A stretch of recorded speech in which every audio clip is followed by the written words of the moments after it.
Very few countries on the continent face some form of food insecurity. In fact, more than 280 million people face acute food insecurity in Africa, according to global data. Now, Kenya, Malawi, Burundi, South Sudan, Nigeria, and even South Africa all have some form of hunger crisis. But the list of countries goes on and on. Four countries in Africa rank among the hungriest: the Central African Republic, Chad, the Democratic Republic of Congo, and Madagascar all rank at alarming levels of hunger. Somalia continues to be one of the hungriest on the continent, and this year, the Horn of Africa has become a major source of worry for many humanitarian groups. Overall, the number of hungry people is expected to increase as long as the core factors causing the crises are not addressed. Additionally, recent global developments like the COVID-19 pandemic and, you guessed right, Russia's invasion of Ukraine has further plunged the continent to the far end of the food insecurity tunnel. And experts say conditions are deteriorating fast. So why is Africa still hungry? Now, that's the question we hope to answer and proffer solutions at the end of our discussion today. Thank you so much for joining our gathering at the Square. I am Keminni Amanor. Let's now meet our guests. Joining us today at the Square are Nicholus, Obby, Mainza. He's District Agricultural Coordinator, Ministry of Agric in Zambia. And then we also have Andrew Mamedu. He is Director, Resource Mobilization and Innovation, Action Aid Nigeria. Gentlemen, you're welcome to the Square. Thank you. Great. Now, I'll start off with you, Andrew. What would be your response to the question as to why Africa is still hungry? Yeah, thank you very much. I think if we were not hungry, probably would be a miracle. So it's simply about a lot of factors, but key among them is the political will and investment within the sector. Agri-sector, we've got most of the African countries, we've got arable land, we've got the right climate and the right condition. But of course, we know there are some places where you've got droughts and all of that. But the investment within the sector has been abysmally poor. And with such actions, it is just a matter of time. And that's what we are seeing now. That's why we are hungry. So that's the root cause of hunger.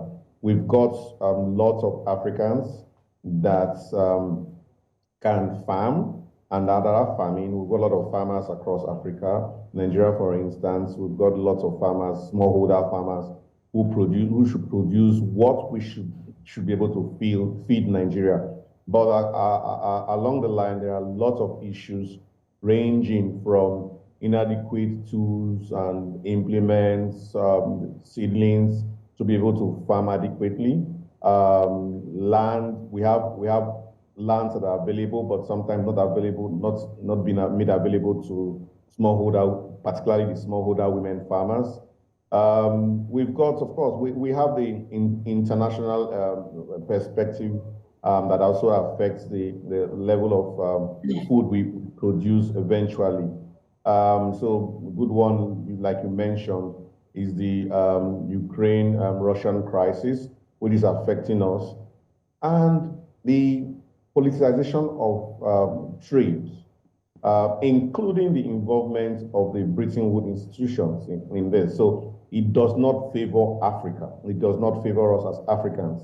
You have IMF, for instance, talking about elimination of subsidy, and you are talking about elimination of subsidy, and countries like the United States, they still go ahead to subsidize agriculture till dates. But Nigerian government, to what extent do we go to support and subsidize agriculture? What we produce most times are not processed totally here in Africa. We end up exporting them to the north and the global north. And once we do that, they are processed, values are added to them, and it becomes almost times 10 of the price of what we would have exported them for when they are then imported back. A good example is cocoa. Cocoa is a very classic example. Cote d'Ivoire and Ghana, they contribute to about 70–80% of the world's cocoa. But again, they all spend so much in importing processed chocolates because it goes to the UK, Switzerland, who add value to this. And by the time it comes back, it's way more expensive for us to, of course, for us to buy. So the export value they get is way more than what we get as export value from here. So basically, it's about African leaders not playing the role. And we think because we've got the land, we've got people farming, it's enough, it's adequate for us to have enough food. But there are several factors that are affecting us. A good example, recently we had major flooding in Nigeria, where hectares of farms, millions of hectares of farms were washed away. And if you pick those tragedies that have happened with our farms, it's very simple. We're not going to, by the time we are harvesting, during the next harvest period, we're not going to have enough food to feed the country. We've heard the minister saying, oh, there will not be food scarcity. But to what extent? If you pick, finally, I'll talk on this. If you pick inflation, the cost of food is, every day the cost of food is going up. I'll give you a classical example. In my organization, we bought rice as cooperative for staff. Within a week, we went back to the market and local rice at some point went up by 25%. Local rice, 25%.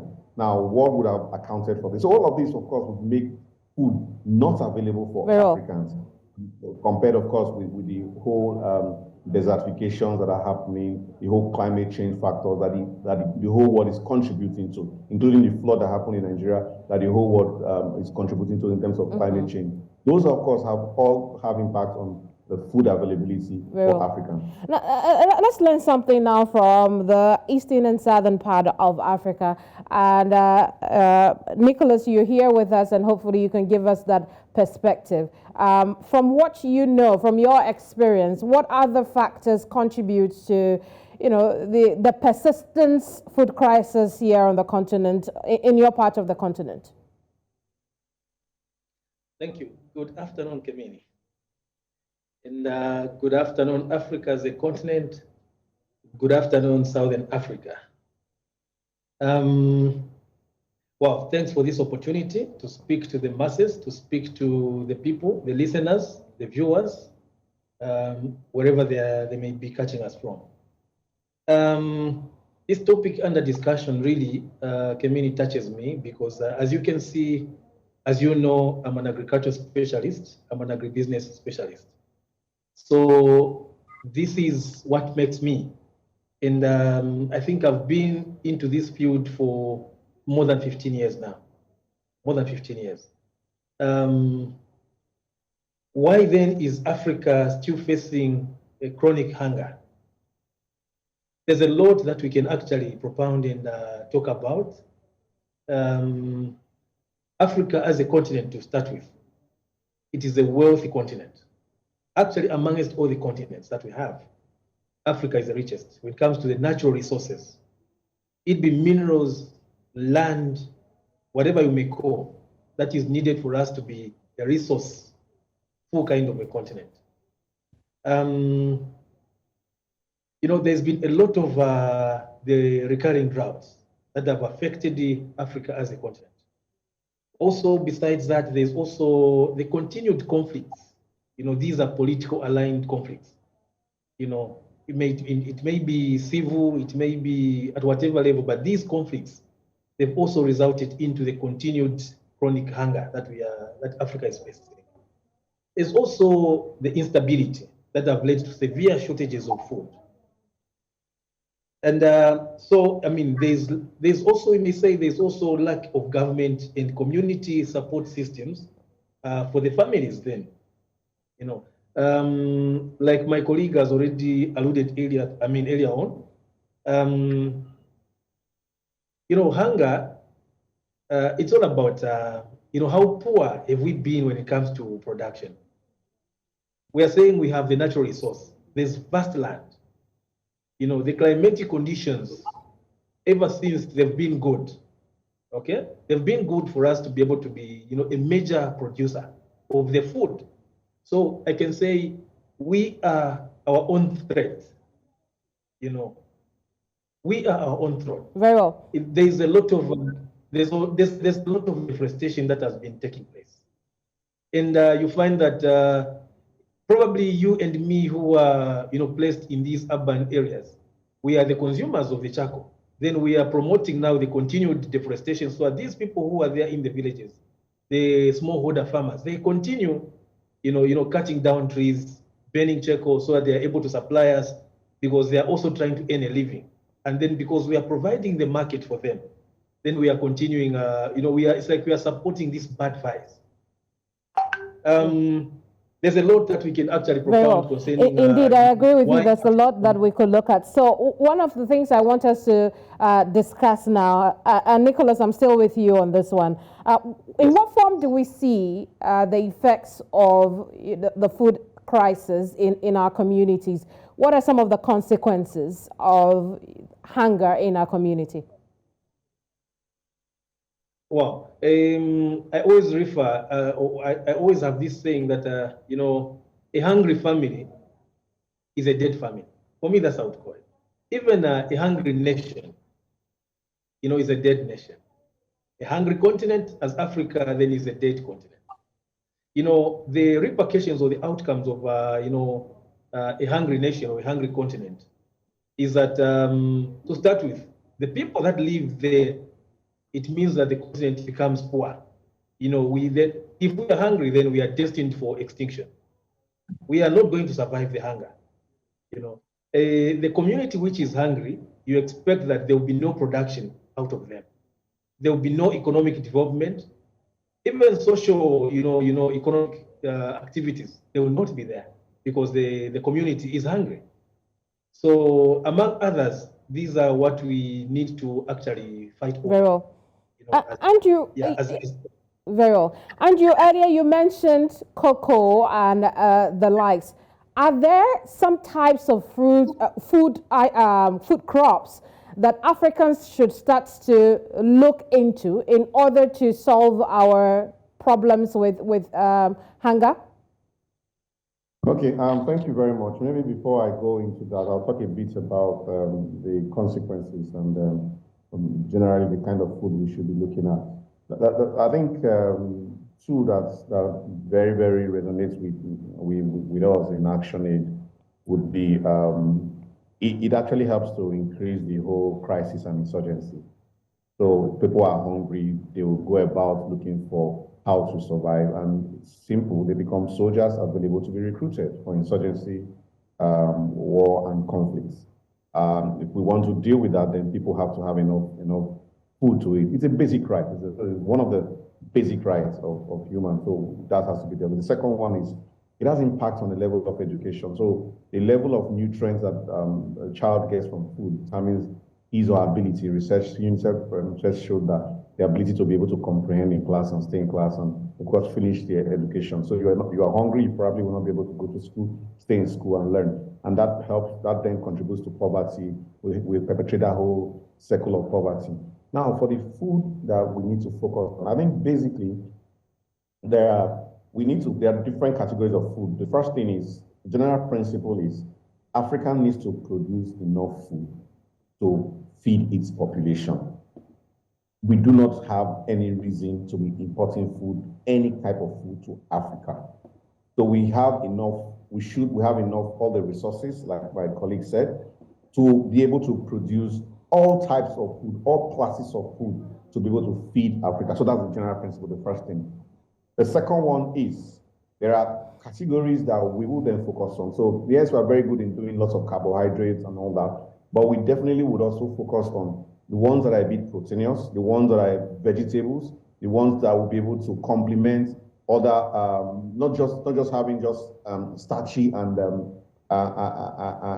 carbohydrate food all alone. So we'll be able to produce all of that. And the third thing is we then focus on cash crop. I think that's it. So if this is our comparative advantage, if food is our comparative advantage. We should be able to feed our continent, then we should be able to get to a point where we start producing cash crop. Cash crop to be able to process and export as finished produce. That's the ideal, that's what we should target. But before we get there, we should be able to export them as raw material. But what we would prefer is we are producing enough of those cash crops to be able to process in continent and export them. That is where we can become comparative economically with other continents of the world. That is our major strength as Africa. So how do we process and produce this food to be able to export? And those are the kind of categories we should focus on. Feed ourselves, get enough to feed ourselves as a continent, get enough to varieties that we can use in feeding ourselves, and also get a cash crop involved in it so that we're able to make economic progress as a continent. Very well. So what would it take to be able to grow enough food, Andrew? What would it take to be able to feed ourselves? The first thing is we need to identify why are we not producing enough food. I think we mentioned a couple of them. So the level of conflicts, the level of violence, insecurity, droughts, flooding, the political will, most importantly, from government to support the whole process, the whole value chain, looking at the whole value chain of agriculture from food to fork, and how we are able to eliminate those factors that disrupt our agricultural value chain. So how do we don't have a problem of human resource, right? We have enough human resource. So if you go to places like Canada, some countries, they have problem of human resource. They don't have enough persons to be able to do those. And in Africa, we don't have that problem. We have enough persons. Do we have problem of the land? No, we don't have problem. We have enough land. But in some cases, drought, of course, reduces the arable lands that we have. But there are mechanisms. I bet you, if those droughts were happening in global north, they will find solution. We've been talking about channeling some water from some of the oceans, some of the sea, to some of the places where we have water has been drying up and all that. And that has been going on for long. But as Africans, how do we come together, be able to support that whole process? Insecurity is key. I'm sure you know that as a result of insecurity, there are people that are no longer going to farm. There are people that if they farm, they have to pay some form of levies to bandits and all of that, particularly in places like Nigeria. And all of those will need to be dealt with. The smallholder farmers are very key and important. They contribute over 70% of our food produce. So why would we focus more on the large-scale farmers and all that? So the smallholder farmers are also very critical. That's where the volume is. If we get it right, we can get enough tax from this farmer. But because we do not care, it's just farming, where that support system from the government is not adequate. It is coming, but it can be better.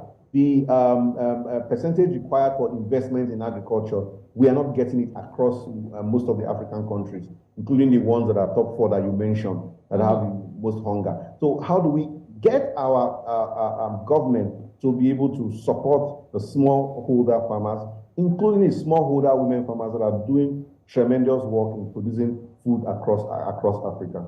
Very well. Nicholus, let's talk about Zambia now. You are at the Ministry of Agriculture in Zambia. Share with us some of the things that Zambia is doing to make sure that it continuously feeds its people. Okay. Thank you. I wanted let me just give a bit of some, statistics and a bit of pointers. Just in a continuation from where Andrew stopped. Okay. Okay. Yeah. I want to give you there's a best, I would say, a writer that I've always followed. He seemed to be, I don't know whether he's still currently, he should be the president for African Development Bank. Should be Mr. Sorry if I may, I think should be a doctor. Right. Adesinwa Akinwumi, something like that, yeah. He said Africa has got a higher much higher comparative advantage over the other continents, where agriculture is concerned. He was talking about because of the natural resources that we have, the vast land, plenty water bodies that we have, and other resources where agriculture is concerned.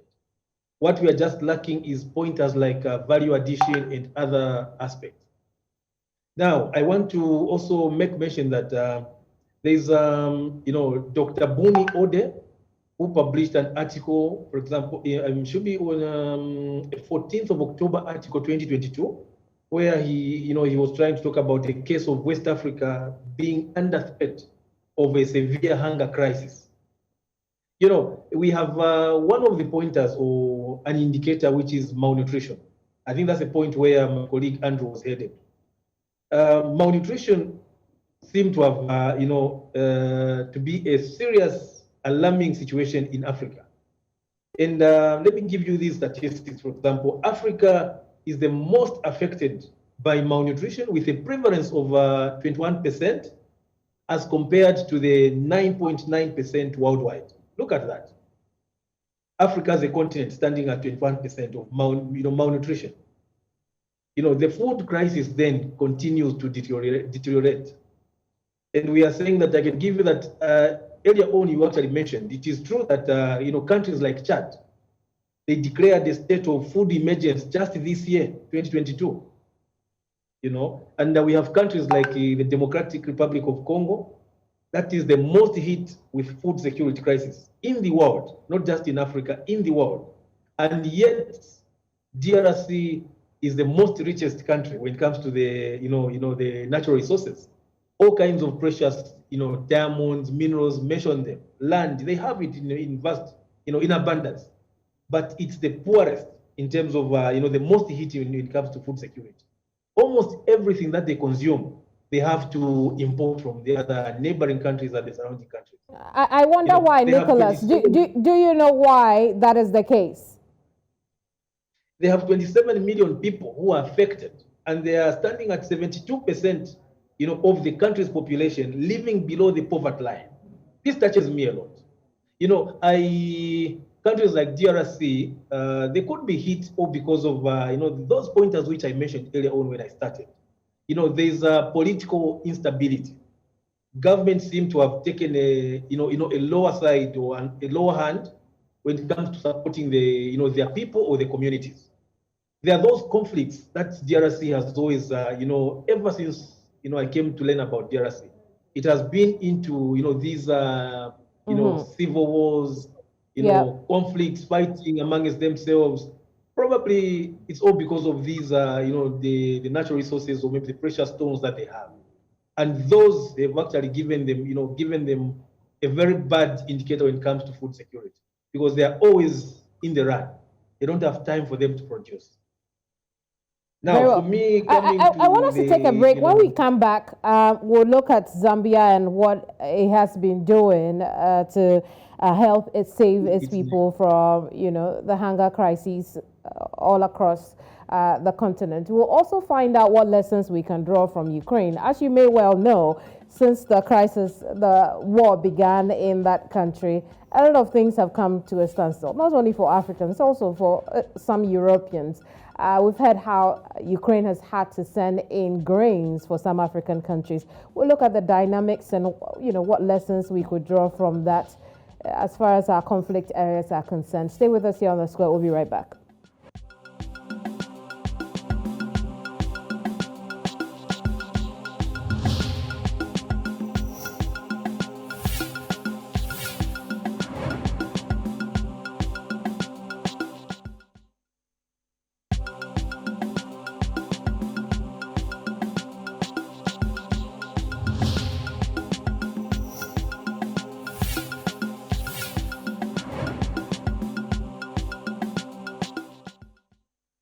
Welcome back to The Square, where today we are discussing the hunger crisis in Africa. Still with me, Nicholus is joining us from Zambia, and Andrew, who's here with us in Nigeria. Gentlemen, thank you so much for your insight today, and thank you for your patience with us. Nicholus, I'll come to you now. Are, the efforts in Zambia working to save the country from hunger?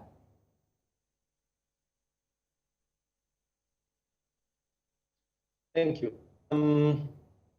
Well, Zambia has not been spared as well when it comes to hunger. But I can tell you that we have not been hit quite seriously, as we can probably, make comparisons to countries like DRC, Chad, among others. Zambia as a country, I think the government has really come on handy to give support to the smallholder farmers. They've continuously been giving the support to the small scale or smallholder farmers in terms of, providing, agricultural inputs for them. They subsidize so that these smallholder farmers are able to access the inputs. Because what has been a problem with the smallholder farmers, who are the main, like my colleague had mentioned earlier on, this is the largest population that we have when it comes to people that provide food. So what we just need is to supplement or help them so that they are able to access these agricultural inputs at an affordable, price also. So this is what actually Zambia has done. Then also, we've made sure that we've provided the enabling environment for these farmers to come and interact. What I mean by the enabling environment is that we've opened up the trade areas, free trade areas. For example, we're talking about this these trade agreements that have been made between Zambia and Congo, between Zambia and South Africa and other neighboring countries. So for the producers that we have with the small scale farmers, they are able either to aggregate, come together, or even those that can manage as an individual farmer to be able to export, sell at a better price outside the country. And also, the government has taken a deliberate move, with the opening of a new ministry, if at all we can still call it a new ministry up to now. For example, the Ministry of Small and Medium Enterprises, which is able to provide, some kind of assistance to these entrepreneurs. Mm-hmm. This is where even the smallholder farmers belong.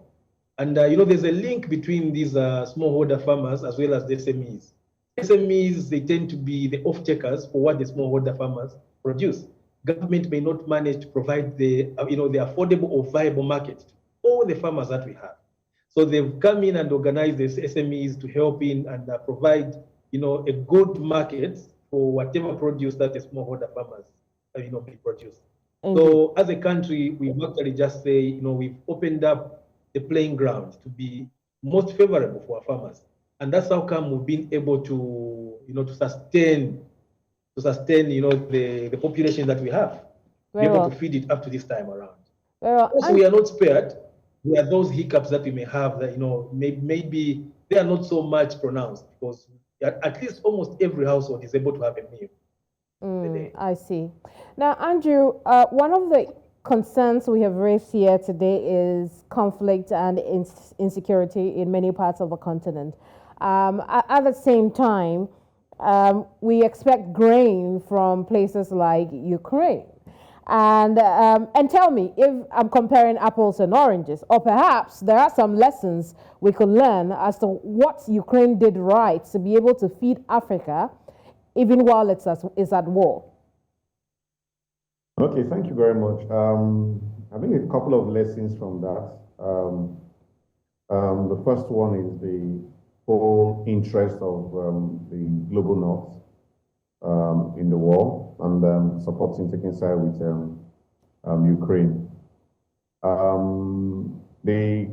It's a major crisis, but we've had crisis of equal or even worse proportion, including some of the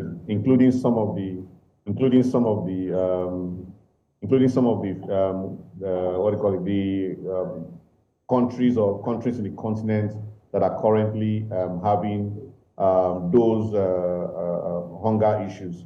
Now, if what is happening in Somalia and some of the other countries if it were to happen in a global north, the whole global north will rise up to support in defense of that country.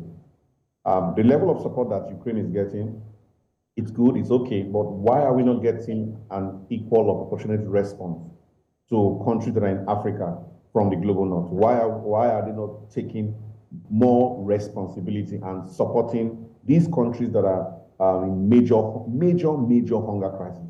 So this is a major human rights issue. That's the first thing.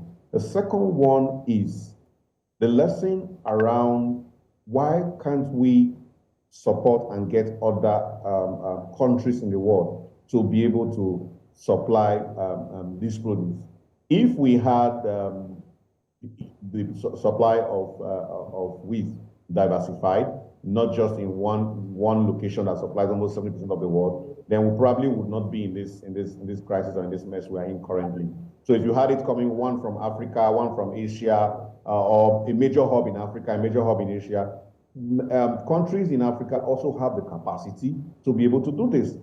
Government, we're not trying to hold the Western government responsible. Our government should be able to take responsibility. Governments in Africa should be able to take responsibility and build this whole process of ensuring that we create alternatives. So it's a lesson. We know that if anything like this happens again, wheat is going to be scarce. So for even when they allow they say safe corridor where they allow wheat to pass, but it's sometimes at the discretion of Russia. If they decide to close those safe corridor, the whole world will also be on standstill. It affects everything. It affects the price of everything because the price of wheat, once it goes up, it starts affecting the price of most of that. And that's one of the reasons why the price of food commodities has gone up. So those are a couple of lessons that we should take from that.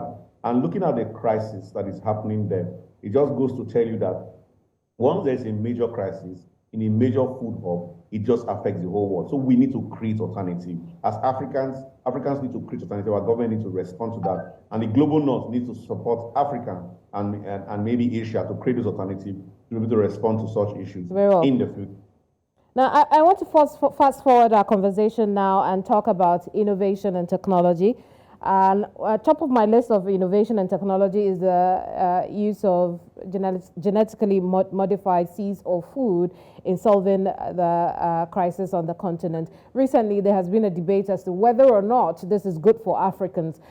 Nicholus, you are an agric man. Is this good? Should we even start to compare, or we should just take what we are given? Wow, nice. Keminni, thank you once again. This has been the bone of contention most of the times. I think I will not beat about the bush, but let's put a spade. Africa as a continent for a long time, it has been a dumping site for the Western world. It has been a dumping site for me. Whatever, there's been these kinds of trials, whatever they want to try, it be on human beings or on animal, whatever it is, they want to bring to Africa. This does not sit well with us as Africans. Now let's come down to the genetically modified foods. Are they good for a living? Are they good for us? Are they good for our generation and the generations to come? The answer definitely is no. These are food, the type of food that actually, for example, you talk of, yes, the science that has come in, in wanting to prolong or probably shorten, the lifespan of, the lifespan of a certain type of food to be produced to reach its physiological maturity. Yes, but it also works quickly to feed the hungry mouths, doesn't it? Yeah, in wanting to feed the hungry mouth, we must take a very serious precaution that whatever we feed into this body needs to live longer as it is expected. So whatever we feed in, we must weigh in. We need to weigh what are the advantages and disadvantages of taking this into our body. Is it going to give us, a better living, or probably this food is going to harm us and then we die? But then if it's food that is going to harm us, what is the benefit? So for me, the genetically modified foods, it's a no-go area. These are foods that probably, they don't have a shorter effects on our lives, but they have a longer term effects on our lives. when you look at some kind of diseases that are now mushrooming, and then we are just really, it's difficult to understand them because it's a place or a continent where certain diseases are just now established, and then they are taken to the Western countries now out there, Europe and so on, for them to study and say what could be the cause.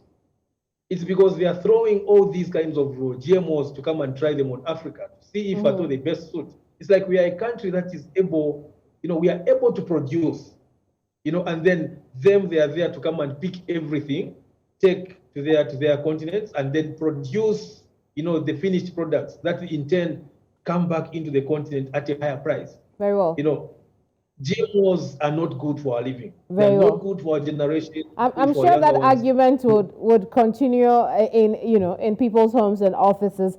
But I just want us to finish on innovation. And Andrew, despite China's little arable lands compared to the continent, or even if that does not compared to the likes of Nigeria, they're still finding innovative ways to make sure that they are feeding their people. Where are some of the points in our agricultural cycle or our food production cycle that we could apply innovation here on the continent, or maybe in Nigeria, for instance? Very simple.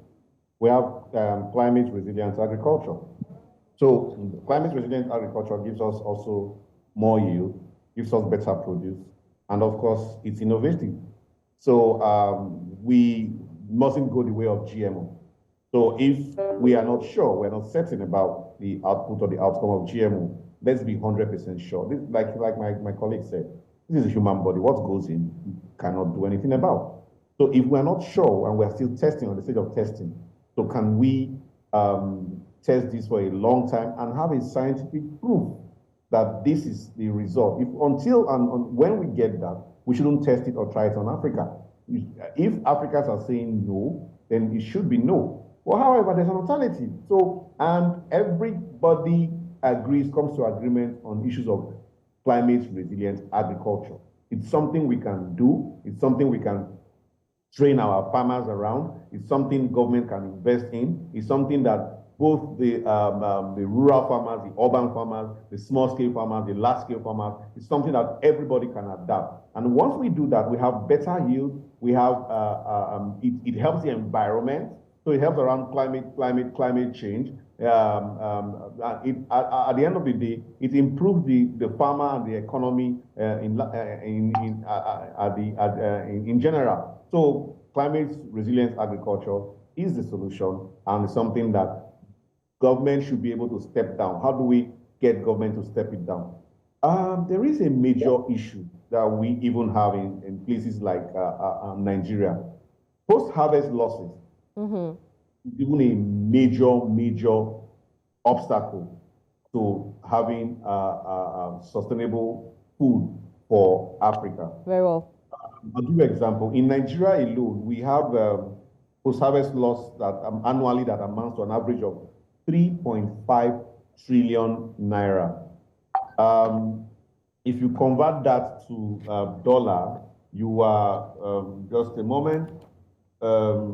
You are looking at it will be a lot of money as well. So you are looking at huge amount of dollar that is going to post-harvest losses. And if you take on the average per state, we have 36 states plus the FCT. If you take that per average, you probably be having around 95 billion naira being lost annually on post-harvest losses. Indeed. That is a better place to focus on. That's a better place to put energy on that will help us get innovative around that to reduce post-harvest losses. Very well. And to get into GMO. Very well, gentlemen. I know that we could, talk a bit more, maybe talk all day as far as this problem is concerned. But that's all time will allow. Andrew and Nicholus, I appreciate your time, and more importantly, I appreciate your insight on this matter. Nicholus, I apologize, I can't let you go on. Thank you, and I hope that we can meet again on this subject, hopefully on a better note. And you at home, hopefully you can also grow your food, eat your own food, and, well, live healthily. My name is Keminni Amanor. I'll see you same time tomorrow. Goodbye.